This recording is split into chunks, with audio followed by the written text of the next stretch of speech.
Hello everyone, and welcome to the meditation page again. Today's video is reliving bad past memories is like smacking the Easter egg with a sledgehammer. Let me explain exactly what I mean.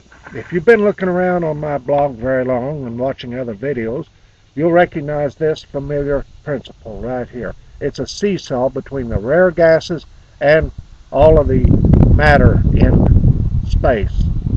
The rare gases are the darkness between the stars, and the red marble are the stars themselves, various planets and so forth. They're all just put together right here. Every explosion in the universe involves something going on between these two. Every motion that goes on. For example, my hand here, just like your hand, is in the blue phase. It gives the eternal mother gives birth to the eternal father. I could hold a hammer in this hand. I could hold a paintbrush or a pencil. Do marvelous things with our hands. But they all are a principle of the red phase in this position and the blue phase in this one. Take your teeth, for example. Your front teeth are your cutting teeth. Those are in the red phase. Your side teeth are flatter. Therefore, they're in the blue phase.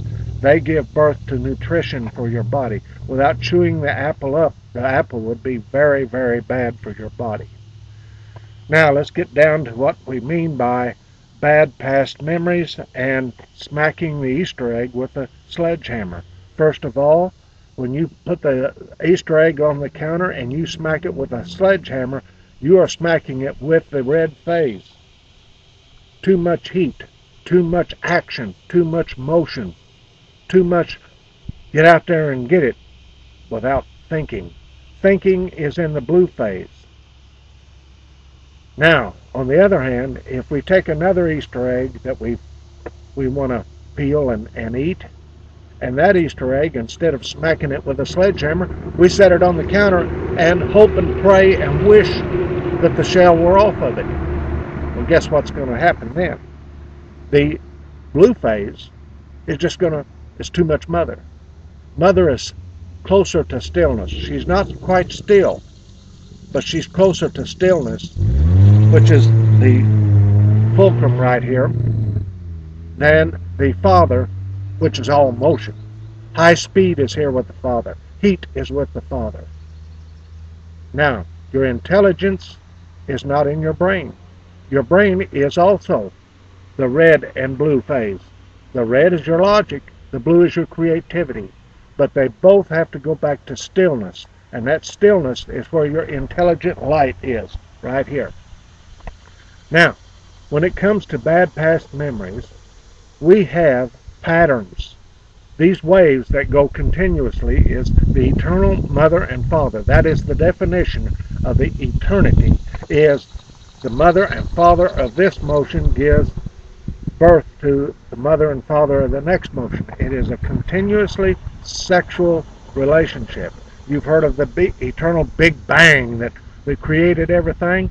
Well, that Big Bang came from a moment of silence, millions of years of silence, where the gases were building up in order to have a Big Bang. So you have a universe that not only is a big explosion, but also a big implosion. That's how everything works. It's how your lungs work. You build your body in the red phase whenever you breathe in. You release your body, the tensions in your body, when you breathe out. You give out deadly gases that would be poisonous to your body if you continued to hold them within. You don't have control over that because your soul pattern has built your lungs and has built a use for your lungs because you live in and out of your environment. Everything does. The sun breathes in and out every 11 years, as I told you in the creation page. Anyway, these patterns are around the stillness here. And as soon as this motion between mother and father has been completed, then it will give birth to another mother and father from the pattern created. So when you relive past bad memories, you are giving life to the old pattern.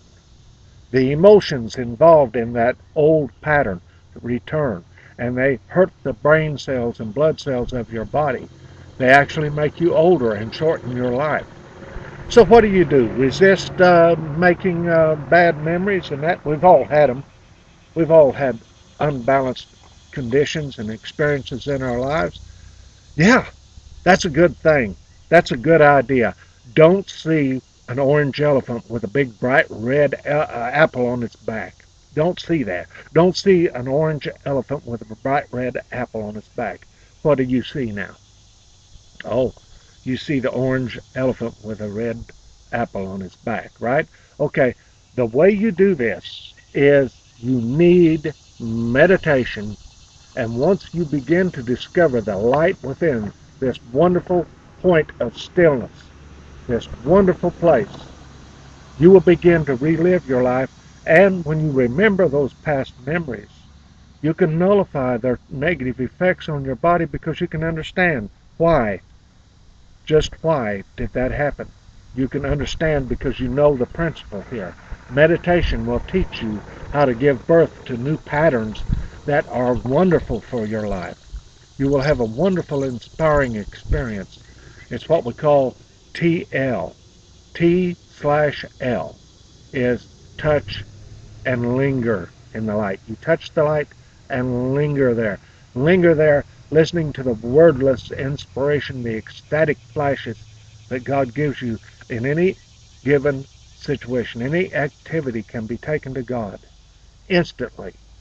And the more skillful you become with your meditation, the easier it is to tap into just within a second or so. That's why many of my videos are done right off the top of my head, because I can go into my light, wonderful, ecstatic light, and give out messages that I could not give out if I went by a totally written and memorized script. So remember this other thing too. Whenever you learn and skillfully use your meditation periods, it doesn't matter if it's 5 minutes or 10 minutes a day, and you forget your body and go into your ecstatic self, you are patterning that skill into the pattern for your next life. In other words, you're using your intelligence in order to reach heaven. That is an intelligent way to live your life. It's from one pattern to the next. Thank you so much, and as I said, have a beautiful and ecstatic day. Goodbye.